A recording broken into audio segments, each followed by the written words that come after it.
Vamos a orar, pedir la bendición de nuestro Dios para nuestro tema de esta tarde.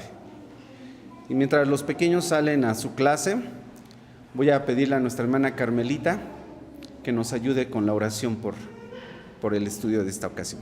Oramos. Señor, muchas gracias por esta semana, Señor, que estamos en su casa, Señor. Gracias porque podemos, Señor, desligarnos, Señor, del mundo, Señor, y estar un tiempo pequeño, Señor, en su casa, Señor.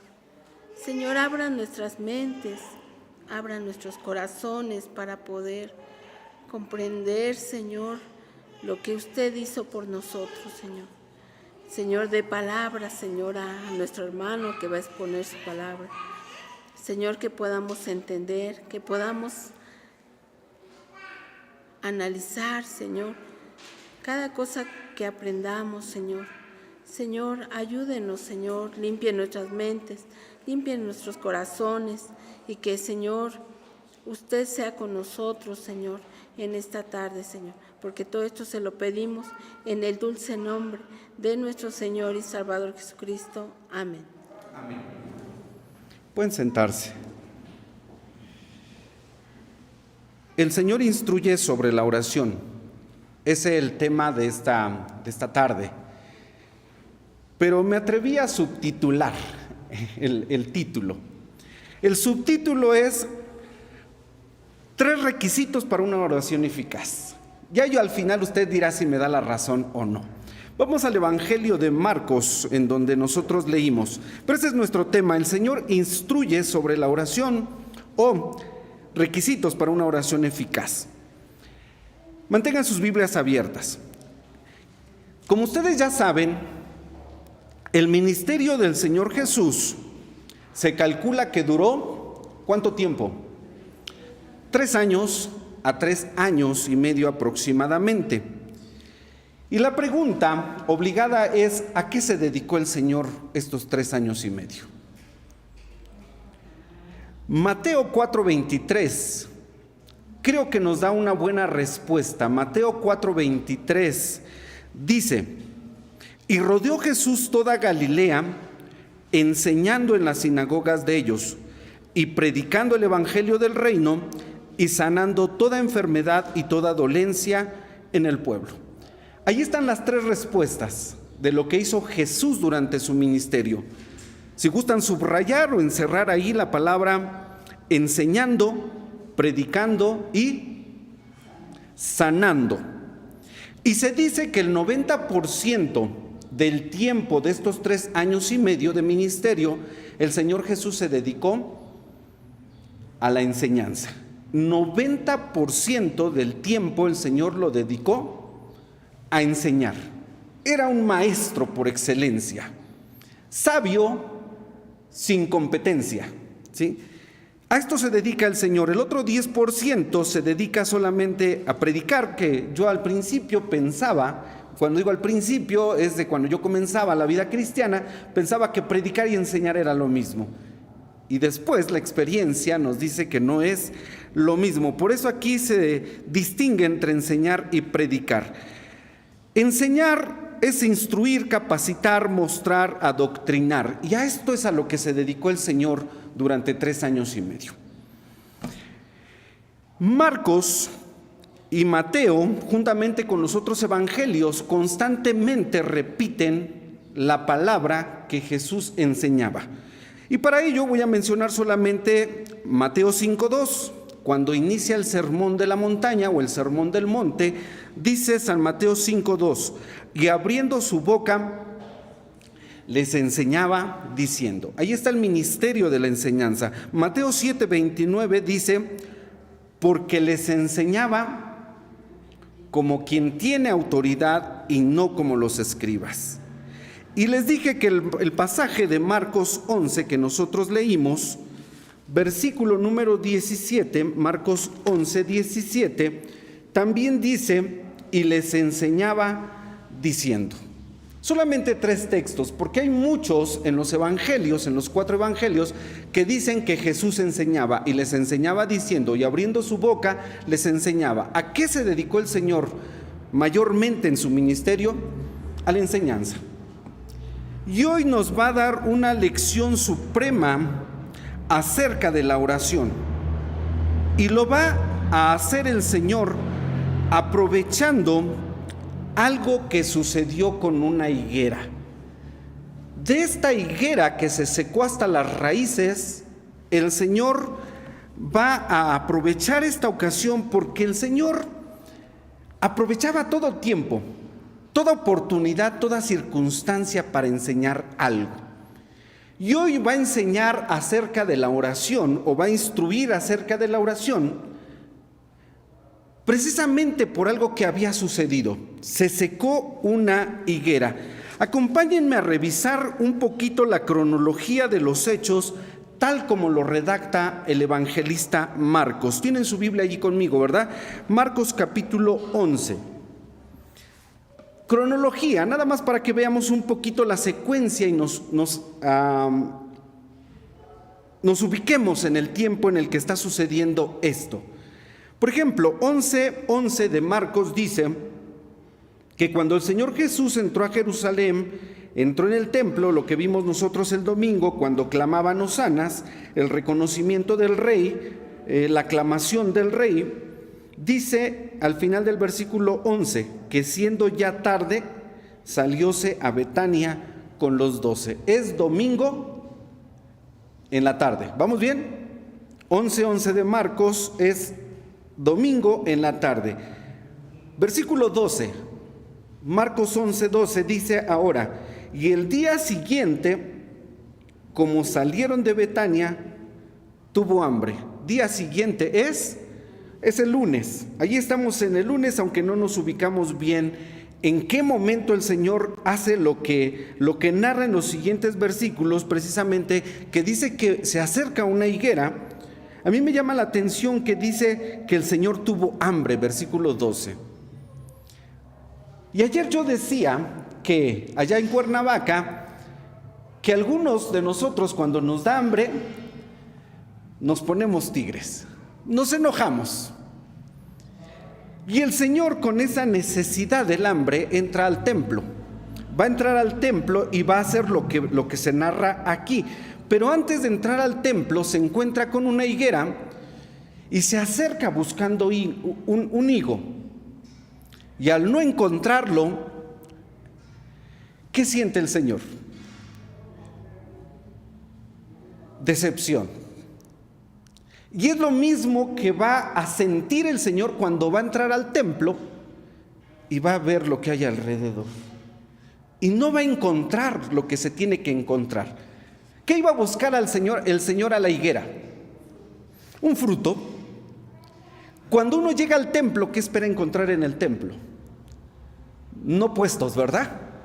No puestos de comida, no puestos de venta de libros. Creo yo que no, el Señor no encuentra, porque dice el versículo 11 que el Señor, mirando alrededor, observa y siente, creo yo, lo mismo que sintió cuando se acercó a la higuera, y por eso entra al templo y comienza a volcar las mesas de los cambistas. Este es el tiempo. Pero ahora Marcos 11:19 dice que como fue la tarde, Jesús salió de la ciudad. Era lunes en la tarde. Versículo 20 dice, y pasando por la mañana, ¿qué día es? Ya es martes. Pasando por la mañana, en la cronología también de nuestro tiempo, vieron que la higuera se había secado desde las raíces. Esa higuera a la que Jesús le dijo, nunca jamás vuelva a comer alguien fruto de ti. A la mañana siguiente, cuando van pasando por donde se encontraba esa higuera, la encuentran seca. Y este es el motivo que el Señor va a utilizar para dar, dije, una lección suprema acerca de la oración. ¿Están listos para ver los 3 requisitos de una oración eficaz? El primer requisito lo encontramos en el versículo 22, porque cuando Pedro ve la higuera seca hasta las raíces y se sorprende, al igual creo yo que los demás discípulos. Ven a la higuera completamente seca y dice el Evangelio hasta las raíces. ¿Y qué es lo que sorprende aquí? Díganme ustedes, ¿la higuera seca o el poder de la palabra de Jesús?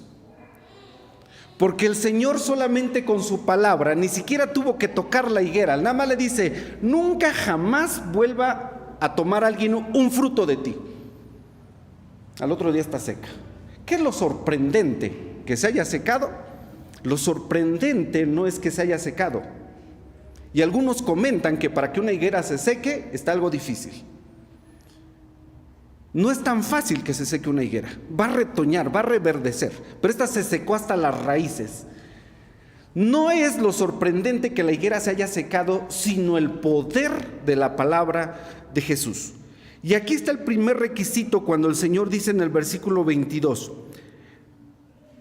Cuando ve la sorpresa de Pedro que le dice: maestro, he aquí la higuera que maldijiste se ha secado. Versículo 22, respondiendo Jesús les dice, ¿qué le dijo? Primer requisito para una oración eficaz. La primera lección, primer punto de la lección: una fe viva en Dios hace de la oración un instrumento del poder ilimitado de Dios. Vuelvo a repetir, una fe viva hace de la oración un instrumento de poder ilimitado. Lo que Jesús les está diciendo es literal. Lo que ustedes necesitan es tener fe en Dios. Para poder lograr desatar el poder divino, lo que ustedes necesitan es tener fe en Dios. Y eso es lo que les dice. Este es el primer requisito para una oración eficaz: ten fe en Dios. ¿Ustedes recuerdan la historia del centurión que tenía un siervo enfermo? ¿Sí se acuerdan de esa lección? Si no, búsquenlo, está en San Mateo capítulo 5. San Mateo capítulo 5 del versículo 5, Mateo 8, del 5 al 10. Recordando un poquito de qué trata esta historia del centurión, dice que el Señor entra a Capernaum y viene a él un centurión que le dice, versículo número 6, mi mozo yace en casa paralítico gravemente atormentado. Y Jesús le dice, yo iré y le sanaré. Versículo 8, le dice el centurión, Señor, no soy digno que entres en mi casa. Ponga atención en esa parte, no soy digno de que entres en mi casa, debajo de mi techado, mas solamente di la palabra y mi mozo sanará. Eso es lo que le dice el centurión. Le dice, porque mira, yo soy un hombre que tiene autoridad, yo sé lo que es mandar. Yo tengo un siervo y le digo, ven y viene. Le digo, ve y va. Y le digo a este, haz y lo hace. Dice, versículo 10, oyendo Jesús, se maravilló y dijo a los que le seguían, de cierto os digo que ni aún en Israel he hallado tanta fe. Este hombre sí que tiene fe. Este centurión se convierte en un ejemplo de fe, de la fe que tiene en Dios. Y lo demuestra con las palabras que dice, Señor, yo sé el poder que tienes tú solamente con decir la palabra. Ni siquiera te molestes en ir a mi techado. Mira, yo no soy digno, solamente di la palabra y mi siervo sanará. Como diciéndole, Señor, yo te creo. Esto es tener fe en Dios. Creer en el Señor. La oración es la llave de acceso al poder de la voluntad de nuestro Dios. Sin embargo, muchos han dejado de ir a la presencia de Dios y cada uno sabe por qué causa ha dejado de ir a la presencia de Dios ¿Y saben lo primero que se abandona? Es la oración. Es lo primero que se abandona cuando uno deja de ir a la presencia de Dios. ¿Cuáles son nuestros argumentos? A veces nuestros argumentos van desde, creo que estoy mal con Dios y no me va a escuchar. O a veces decimos, no soy digno. Pero yo les dije que pusieran atención en lo que dijo el centurión cuando dice yo no soy digno. Porque yo pregunto ahora, ¿es una cuestión de dignidad el tener fe en Dios? De que Dios desate su poder cuando nosotros lo solicitamos a través de la oración. ¿Es una cuestión de dignidad o es una cuestión de fe? Dice el centurión, yo no soy digno. Y a veces nosotros también nos sentimos indignos, ¿verdad? De poder solicitarle algo a Dios. Pero creo que yo el primer requisito que veo aquí en este pasaje es que no se trata primeramente de dignidad, sino primeramente se trata de fe. Si tú le crees a Dios. Y veo en los evangelios muchos ejemplos. Por ejemplo, la mujer con flujo de sangre. ¿Cuál era la fe de esta mujer?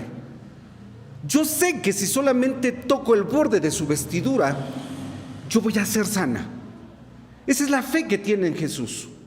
Y esta mujer se acerca en medio de la gente, toca el borde del vestido del Señor y dice la Escritura que el flujo de su sangre se seca de inmediato. Y las palabras que le dirige el Señor Jesús son: hija, tu fe te ha sanado, te ha salvado. Tu fe es la que te ha hecho salva. Tu fe es la que hizo desatar la virtud que obró de mí. Cuando el Señor Jesús sintió que le tocaron, les dice a los discípulos: alguien me ha tocado. Y por ahí no faltó quien le dijo: Señor, mira, esto está aglomerado de gente, tanta gente te empuja, te aprietan literalmente. Y tú dices que alguien te tocó. Dice: sí, salió virtud de mí. Alguien me tocó, pero me tocó con fe. Entonces, queridos hermanos, lo que nosotros necesitamos es fe, y lo que Jesús les está diciendo: para poder desatar el poder de Dios, requieres fe, primeramente. Es el primer requisito para una oración eficaz, tener fe en el Señor. San Lucas capítulo 18. Acompáñenme ahora a Lucas capítulo 18. Cuando el Señor enseña la parábola sobre que es necesario orar siempre y no desmayar, esta parábola va a concluir en el versículo 8, porque el Señor les va a enseñar que es necesario orar siempre y no desmayar, pero orar con fe. Pero dice el versículo 8: os digo que los defenderá presto en la parábola que ha presentado, pero cuando el Hijo del Hombre viniere. Y esta es la pregunta para reflexionar también en esta tarde: ¿hallará fe en la tierra? ¿Habrá hombres y mujeres que al orar puedan desatar el poder de Dios, como lo está haciendo el Señor Jesús en este ejemplo de la higuera que se seca? Solamente el poder de su palabra. Cuando el Hijo del Hombre venga a la tierra, ¿hallará fe en la tierra? ¿Encontrará en la iglesia esta fe que se requiere para desatar el poder de Dios? Este es el primer requisito que el Señor Jesús está dando en esta lección cuando instruye acerca de la oración. Y nos dice: lo primero que necesitas para desatar el poder de Dios, para ver el poder de Dios obrando, es fe, no tu dignidad. Y uno cree en Dios, uno cree que Dios tiene ese poder para actuar, para obrar. Pero es aquí donde viene el segundo requisito, porque al leer lo que dice Marcos, les dice en el siguiente versículo 23: porque de cierto os digo que cualquiera que dijere a este monte: quítate y échate en la mar, y no dudar en su corazón, mas creyere, será hecho lo que dice, lo que dijere le será hecho.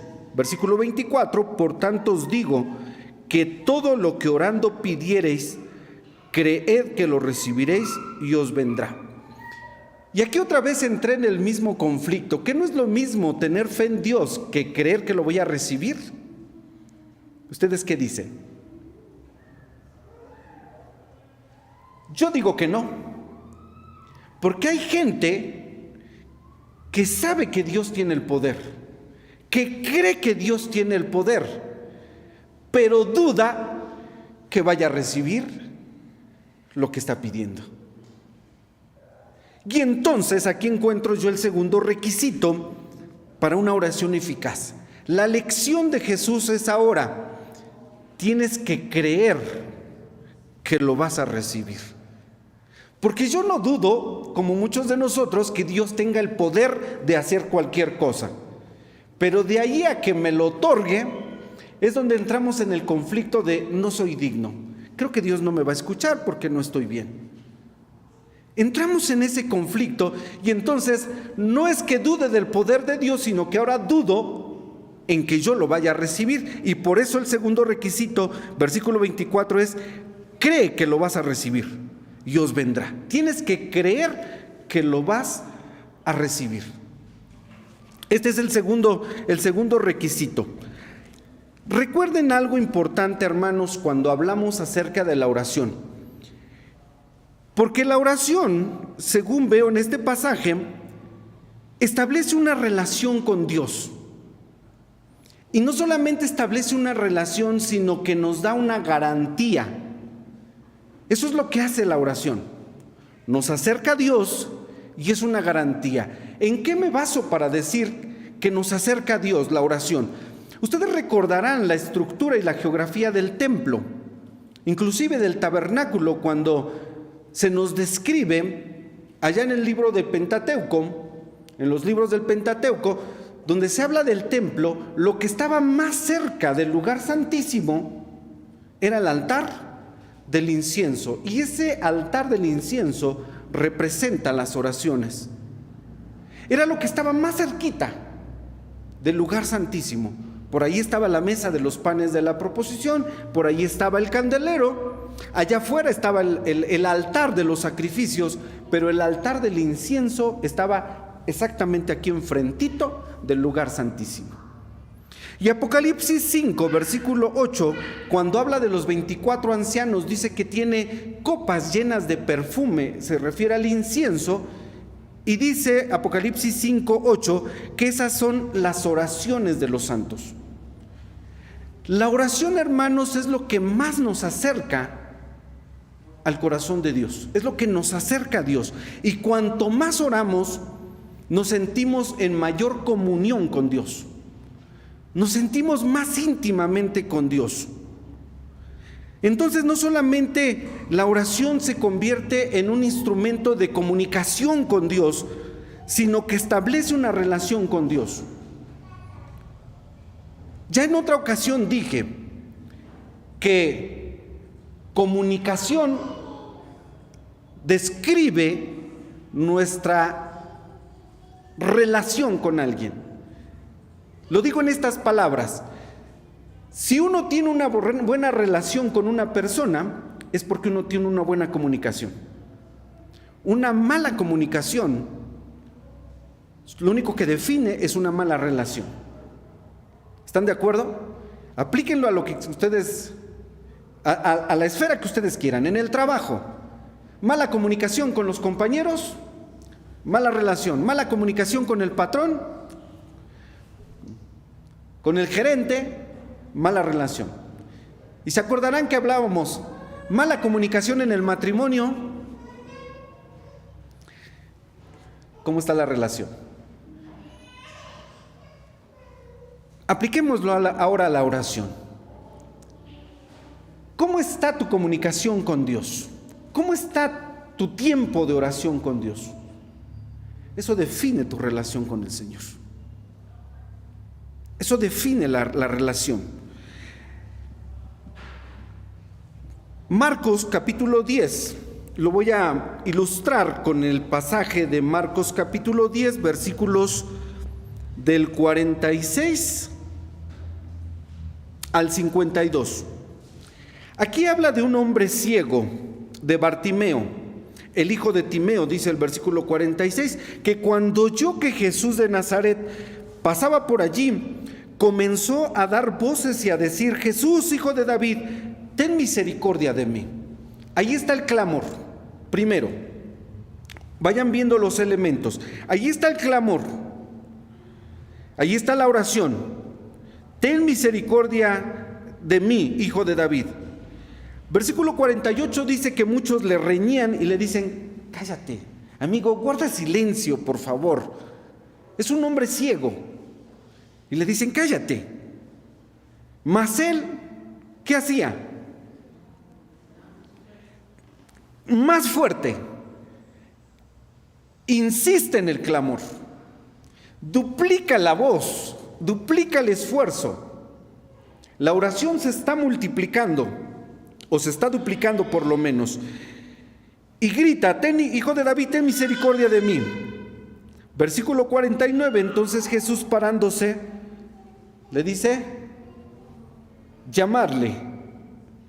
Dice, versículo 49, entonces Jesús parándose mandó llamarle, y llaman al ciego diciéndole: ten confianza, levántate, te llama. Versículo 50, y entonces echando él su capa, se levantó y vino a Jesús. ¿Qué lo acercó a Jesús? Su clamor. ¿Estamos de acuerdo?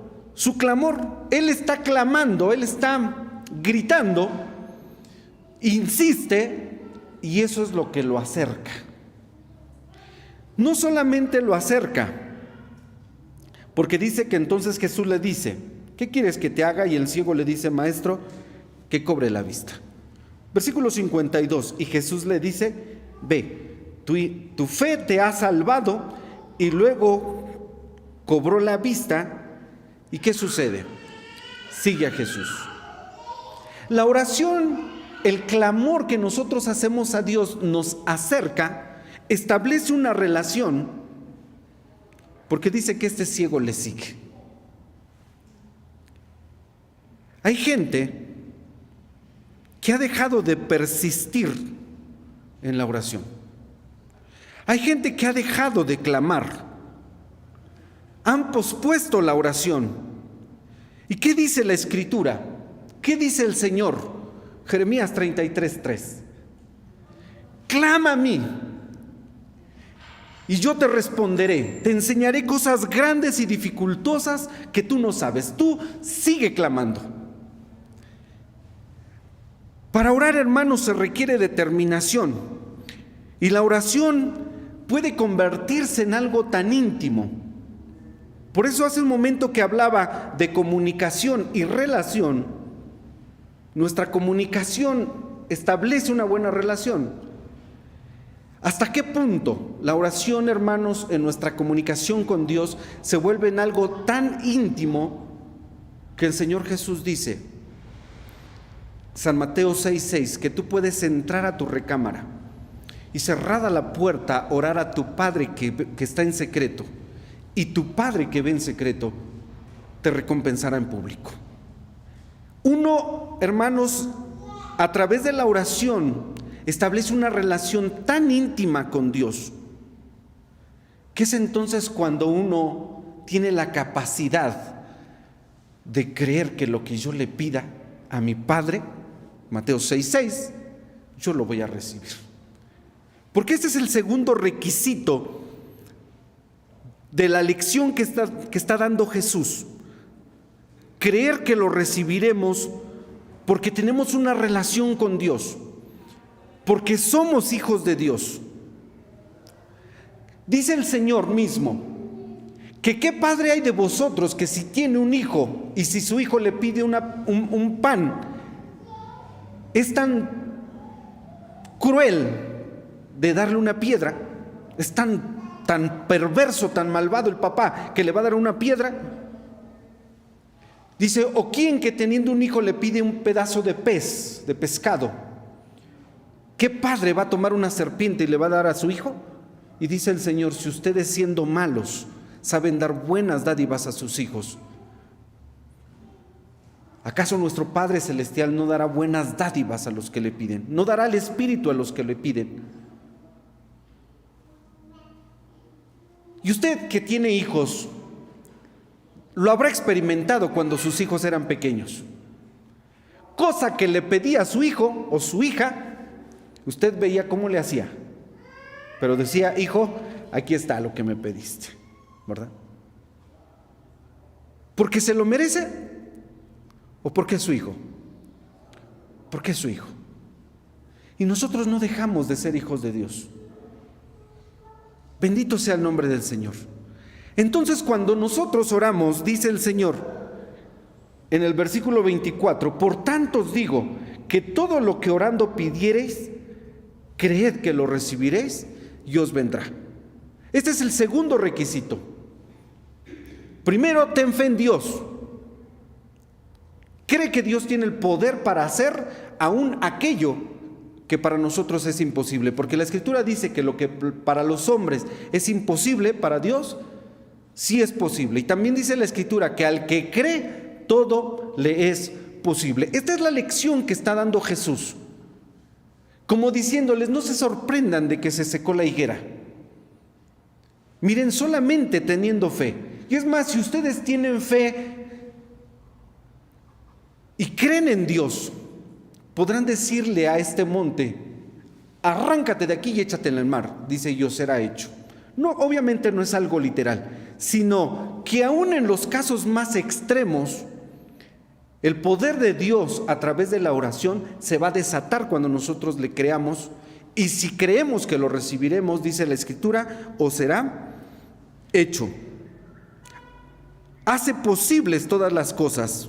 Al que cree, todo le es posible. Recuerden lo que dijo el Señor: que aquel que pide, recibe, y el que busca, encuentra, y el que llama, el que toca, la puerta se le abrirá. Aquí está la garantía, ¿sí? Yo les dije hace un momento, la oración no solamente nos acerca a Dios, establece una relación con nuestro Dios y nos da una garantía. Y esta es la garantía que el Señor menciona aquí: creed que lo recibiréis y os vendrá. Todo el que pide, recibe. De acuerdo a la voluntad de Dios, porque si algo nosotros pedimos, siempre tenemos que pedir en la voluntad de nuestro Dios.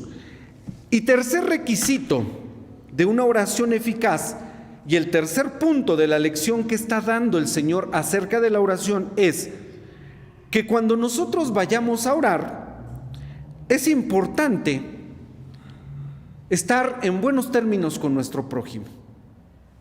Y esto lo menciona el versículo 25, y allí está el tercer requisito: y cuando estuviereis orando, perdonad, si tenéis algo en contra de alguno, para que vuestro Padre que está en los cielos os perdone también a vosotros vuestras ofensas. Nosotros tenemos que ponernos a cuentas con nuestro prójimo. Cuando los discípulos en una ocasión le dijeron al Señor: enséñanos a orar. Mira, te hemos visto orar y nos gusta la forma en la que tú oras. Le dijeron en San Lucas capítulo 11, versículo 1: enséñanos a orar como Juan le enseñó a sus discípulos. Y el Señor Jesús les enseñó la oración que nosotros conocemos como el Padre Nuestro, donde dice en una parte: y perdónanos nuestros pecados, como también nosotros perdonamos a los que nos ofenden. Y el Señor les dice aquí que uno de los requisitos para que nuestra oración encuentre la respuesta en la voluntad de Dios es que perdonemos a nuestro prójimo. A veces oramos y no está sucediendo nada, o no está sucediendo algo, pareciera que Dios no está actuando y pensamos: bueno, yo tengo fe en Dios. Primer requisito, creo que sí lo cumplo. Segundo, creo que el Señor me dará lo que le pido. Creo en su promesa. Segundo requisito, lo cumplo. Tercer requisito, ¿estás a cuentas con tu prójimo? Pocas veces pensamos que este sea un requisito para que nuestras oraciones sean otorgadas por nuestro Dios. Y vamos a ver Mateo 5, 23 y 24.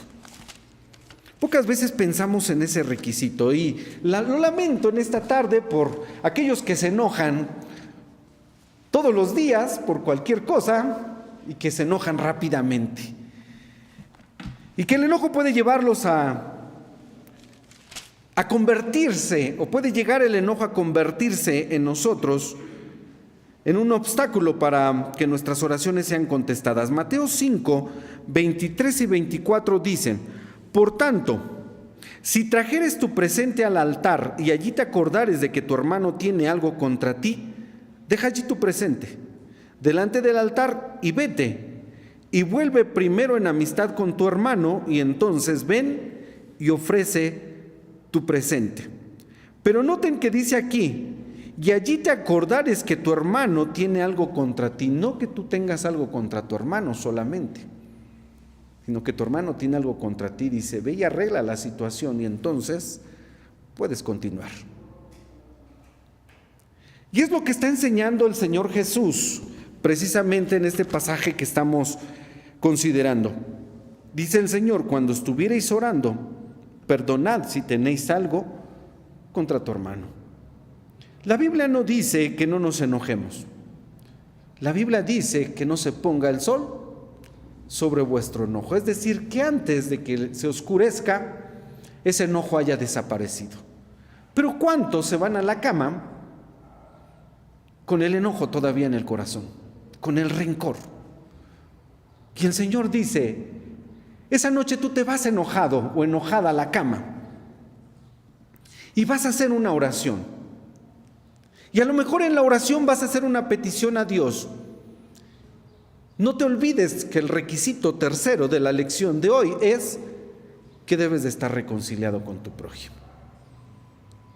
Y tu prójimo es el esposo o es la esposa que está a tu lado.